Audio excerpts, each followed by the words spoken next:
여러분 안녕하십니까? 광주 MBC 뉴스투데이 시작합니다. 먼저 오늘의 주요 뉴스입니다. 더불어민주당 광주시당 위원장 선거가 일주일 앞으로 다가온 가운데 현역 국회의원과 원외 친명 핵심 인사가 뜨거운 한판 승부를 벌이고 있습니다. 여수 세계 섬 박람회 성공 개최 요건인 보다 많은 참가 국가 유치를 위해 지역 정치권과 지자체, 시민단체가 힘을 맞대고 있습니다. 올 시즌 개막 때부터 선두를 질주하며 12번째 우승을 향해 가는 기아 타이거즈 이범호 감독을 만나봤습니다. 덥고 습한 기온이 계속되는 가운데 광주에서 눈병 환자가 증가하고 있습니다. 더불어민주당 광주시당 위원장 선거를 일주일 앞두고 선거운동 열기가 뜨겁습니다.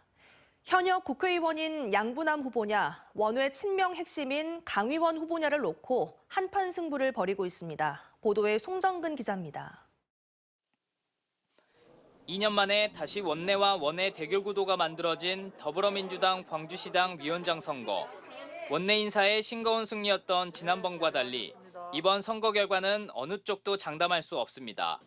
초선이자 현역 국회의원 지지를 받고 있는 양부남 후보는 당원 중심의 시당 운영을 공약으로 내세웠습니다. 여기에 8명의 현역 국회의원과 함께하는 집단 운영 체제로 시당을 이끌겠다고 강조했습니다. 지역위원회 중심으로 시당을 운영하겠습니다. 시당이 가지고 있는 예산과 인력을 가능한 지역위원회 지원함으로써 지역위원회 중심의 시당이 됩니다. 민주당 최대 계파인 더민주 전국혁신회의를 이끌고 있는 강의원 후보는 지방선거 공천권을 당원에게 돌려주겠다며 당원 중심의 시당을 만들겠다고 밝혔습니다. 그러면서 국회의원 중심이었던 시당을 당원이 주권을 갖는 대중정당으로 전환하겠다고 강조했습니다. 당원 주권 시대란 당원이 결정하고 당은 집행하는 시대입니다. 광주시당의 의사결정을 당원이 직접 결정할 수 있도록 시스템을 정비하겠습니다. 양부남 후보는 광주 지역 국회의원 8명에게 지지를 받고 있는 데다 현역 의원들의 조직력이 막강하다는 점이 강점으로 꼽히고 있습니다. 강 의원 대표 역시 자신이 이끄는 혁신회의에서 국회의원을 31명 배출해 당내 최대 계파로 위상이 높아진 상태. 권리당원과 대의원 투표에서 만만치 않은 경쟁력을 갖춘 것으로 평가받고 있습니다. 여기에 두 후보 모두 친명계 대표주자로 분류되고 있어 친명계 표심만으로는 판세를 가늠하기 어려운 상황입니다. 시당 위원장 선출이 당원 민주주의를 외치는 분의 도전을 받았다라고 하는 측면에서 되게 전국적으로도 의미가 있을 것 같고요. 근데 최소한 경합이 되고 있다라고 하는 그런 측면에서라도 그 어느 때보다 치열한 경쟁이 펼쳐지고 있는 광주시당 위원장 선거는 광주 지역 대의원 10%와 권리당원 90%의 투표 결과를 합산해 당선자를 가립니다. 최종 선거 결과는 다가오는 일요일에 열리는 광주 전남 전당대회 경선에서 발표됩니다. MBC 뉴스 송정근입니다. 광주 전남 전역에 열흘째 폭염특보가 내려진 가운데 오늘도 무더운 날씨가 이어지겠습니다. 광주지방기상청에 따르면 현재 광주와 나주, 보성 등 전남 18개 시군의 폭염경보가, 여수와 목포, 진도 등 전남 4개 시군에는 폭염주의보가 내려졌습니다. 오늘 낮 체감온도는 광주 전남 대부분 지역에서 35도 내외로 오르겠고 열대야도 당분간 계속되겠습니다. 기상청은 오후에 야외 활동을 자제하고 수분을 충분히 섭취해 온열 질환에 유의할 것을 당부했습니다. 오늘 아침 10시까지는 전남 일부 지역에 가시거리 200m 미만의 짙은 안개가 끼는 곳이 있어 안전운전에 유의하셔야겠습니다. 여수 세계 섬 박람회 준비 작업이 본격화하고 있습니다. 지역 정치권과 지자체, 시민단체가 공동으로 박람회 성공 개최를 위한 정책 토론회를 열었습니다. 문형철 기자의 보도입니다. 여수시와 섬 박람회 조직위원회가 목표로 잡은 박람회 참가국 수는 30개. 조직위원회는 하반기부터 참가 의향서를 발송하는 등 본격적인 유치 작업에 들어갈 예정입니다. 토론회 참석자들은 섬 박람회 흥행을 위한 조건 중 하나로 최대한 많은 참가국을 확보하는 것을 꼽았습니다. 또 이를 위해 참여를 유인할 수 있는 정책을 발굴해 적극적으로 제시해야 한다고 강조했습니다. 섬나라들이 여기에서 특히나 자국의 어떤 섬을 홍보하고 관광 활성화를 시킬 수 있는 그런 유인 요소도 저희가 제공해야 된다고 생각이 됩니다. 사업비에 대한 우려는 여전했습니다.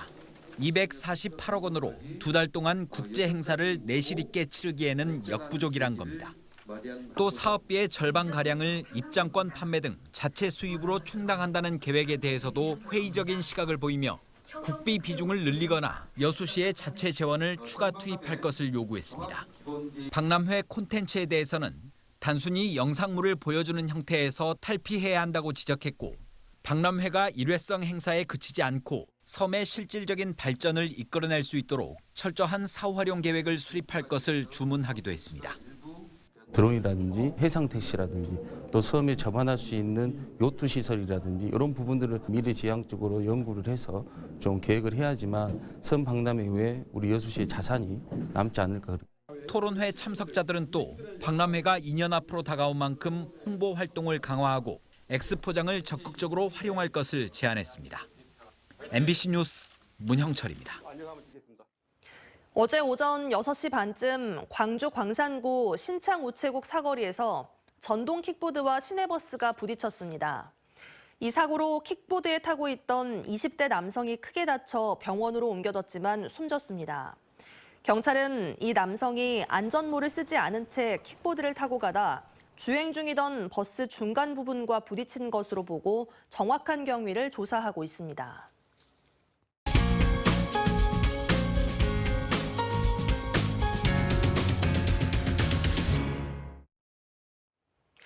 요즘 기아 타이거즈 야구 보는 맛으로 산다는 분들 많으시죠? 기아 타이거즈는 어제도 패색이 짙던 9회 김선빈과 변우혁의 극적인 백투백 홈런으로 3연패에서 벗어나며 선두 독주 체제를 굳건히 했는데요. 12번째 우승을 향해 팀을 지휘하고 있는 사령탑 이범호 감독을 홍진선 아나운서가 만나고 왔습니다. 리더십이 굉장하다라는 얘기를 많이 듣고 계세요. 비법이 뭘까 궁금하더라고요. 제가 뭐 선수 생활을 하면서도 어떤 지도자가 더 좋을까라는 거를 좀 생각을 좀 많이 해봤던 것 같아요. 선수 때부터? 네, 선수 때부터. 그 감독만의 색깔이 다 있잖아요. 근데 저는 그 색깔이 뭐가 필요하나? 내가 색깔을 안 가지고 그 선수들을 찾아 들어간다라고 하면은 선수들하고의 관계가 더 좋지 않을까. 가장 중요한 건 선수들이 성적을 내는 것이고 팀이 좋은 방향으로 가서 어떤 성적을 내느냐에 따라서 그 감독의 색깔이 정해진다라고 생각을 하기 때문에 그런 색깔, 그러니까 없는 색깔에 제가 선수들을 찾아 들어가서 그 선수들과 함께 시너지를 내면 가장 좋은 감독으로서의 방향성이 잡히지 않을까라고 생각을 하고 시작을 했는데 뭐 지금은 다행히 너무나도 좋은 방향성으로 잘 가고 있는 게 아닌가 생각합니다. 잘 해오고 계시지만 혼자 좀 놀랐던, 걱정했던 순간이 있었어요. 한다면 그때가 언제였고 어떻게 좀 넘어오셨어요? 캠프 시범 경기 또 4월, 5월, 6월에 선수들이 다 빠졌어요. 달마다. 근데 달마다 빠질 때마다 이거 위기겠는데 하는데 다른 선수들이 채워주고 이거 좀 위기일 것 같은데 또 다른 선수들이 채워주고 그 채워주는 시간이 지나면 그 선수들이 복귀를 하고 기자분들은 지금 제일 위기다라고 항상 얘기해 주셨을 때 겉으로는 굉장히 위기입니다라고 하지만 속으로는 선수들이 잘 위기를 잘 견뎌주고 저도 거기에 맞는 선수들의 변화를 잘 잡아주면서 갔던 게 아무래도 지금에 와서는 큰 무리 없이 시즌을 잘 치르고 있지 않나 생각합니다. 기아가 지금 투타 다 잘 하고 있고 그럼에도 불구하고 나는 알잖아요. 우리는 가장 약한 고리가 있다면 어느 부분이라고 생각하세요? 지금 저희 팀의 가장 약한 고리라고 생각하는 건 솔직히 선발이라고 생각합니다. 선발. 중간보다도 선발에서 의리도 지금 빠졌고 영철이도 빠졌고 그리고 저희가 데려왔던 첫 번째 용병도 좋은 구위를 가지고 있는 선수인데도 빠졌기 때문에 저희가 구상을 했던 선발진에 3명이 빠졌는데 그래도 팀이 더 높은 곳에 가서 경기를 치를 때는 1, 2, 3 선발이 어떻게 버텨주느냐에 따라서 다 그때는 똑같이 강팀들이 강팀들끼리 만나는 거라 아무래도 투수력이 조금 신경이 쓰이기는 합니다. 지금 상황에서는. 소크라테스 선수가 작년에 비해서는 좀 부진했다.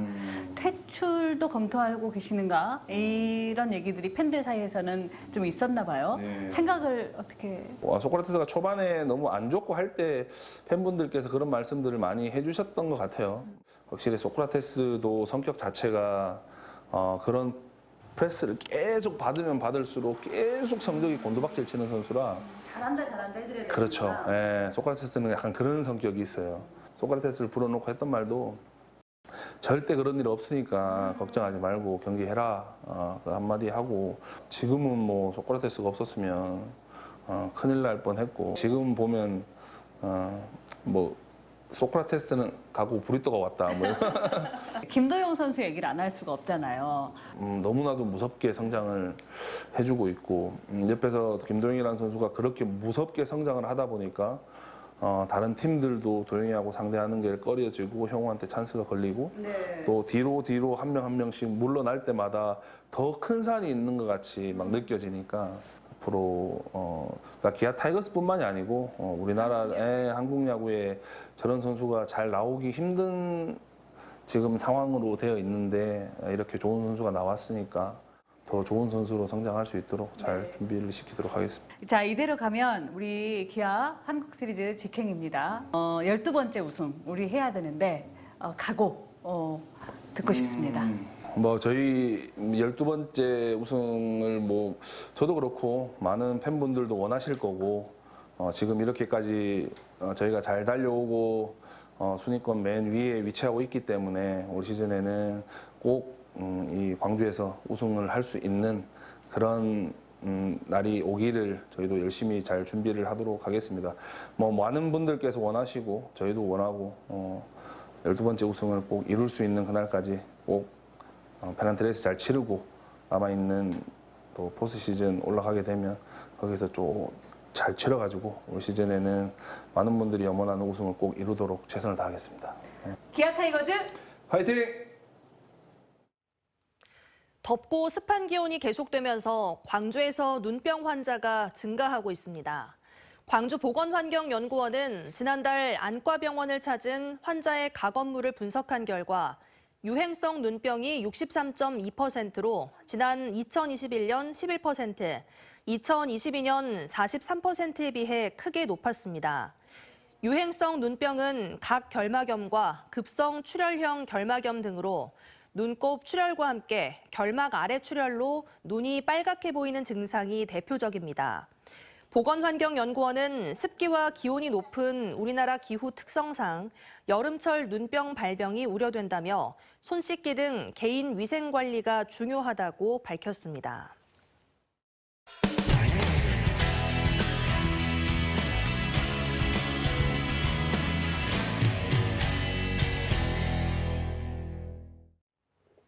전북 남원의 한 농경지에 건설 폐기물이 수북이 쌓여 지역 주민들이 불만을 호소하고 있습니다.